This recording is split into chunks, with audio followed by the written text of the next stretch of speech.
Hey, welcome to Family Chats with Pastor Dean Ross of Family Church Nola, where we love God passionately and we love people personally. Thank you for joining us today.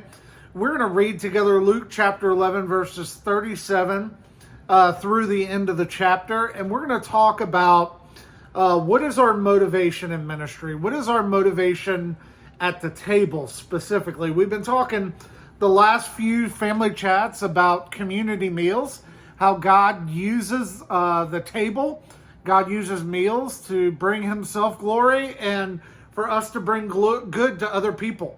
The table is, in a sense, one of the primary ministries that we've been given as a church. And what you see in Luke, in the Gospel of Luke, is Jesus uses meals many times to send a message about who he is and what we're called to do as his people. So let's read.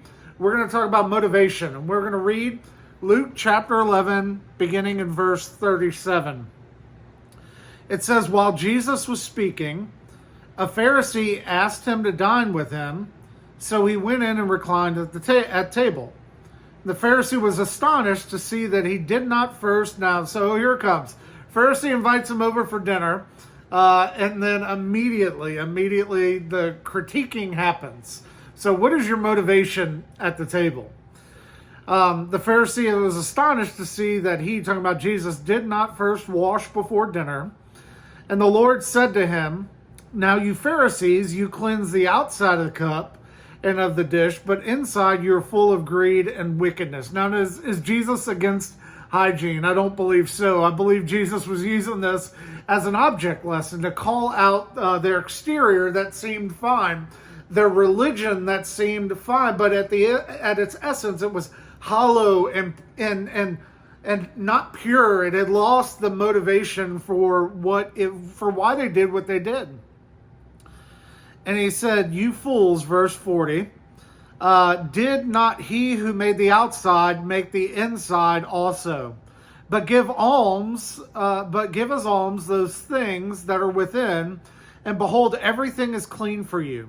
But woe to you, Pharisees, for you tithe mint, rue, and every herb, but neglect justice and the love of God. Remember, in biblical times, the religious people, even God's people, tithe more than just money. They tithe their crops. They tithe things that they owned. And so what he's saying here is you tithe all of these things, but inwardly you have neglected justice and the love of God.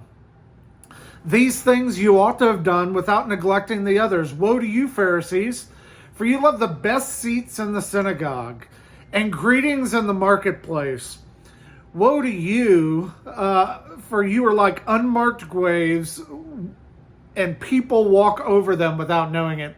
Every Jew was required to have their grave marked so that people could avoid being unclean by interacting with a dead body. And so an unmarked grave meant that you were impure by your actions.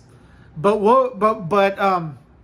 verse 45, it says, one of the lawyers answered him, teacher, in saying these things, you insult us also.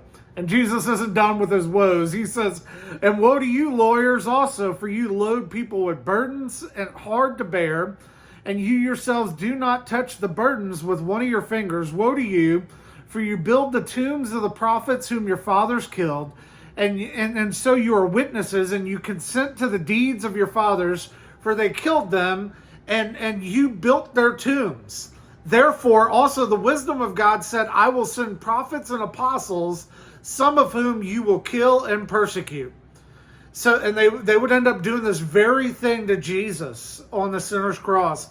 And I will send, and so that the blood of the prophets shed from the foundation of the world may be charged against this generation, for the blood of Abel to the blood of Zechariah, basically from the beginning of the Old Testament, Genesis, to the end of the Old Testament, the minor prophets, who perished between the altar and the sanctuary. Yes, I tell you, it will be required of this generation. Woe to you, lawyers, for you have taken away the key to knowledge, and you did not enter yourselves, but you hindered those who were entering. May we never hinder people from coming to true faith in Jesus Christ. Verse 53, it says, And he went away from there, and the scribes and the Pharisees began to press in on him hard to provoke him to speak about many things, lying in wait to catch him in something that he might say. What is our motivation at the table? What is our motivation in ministry? We have to ask this all the time. Is our motivation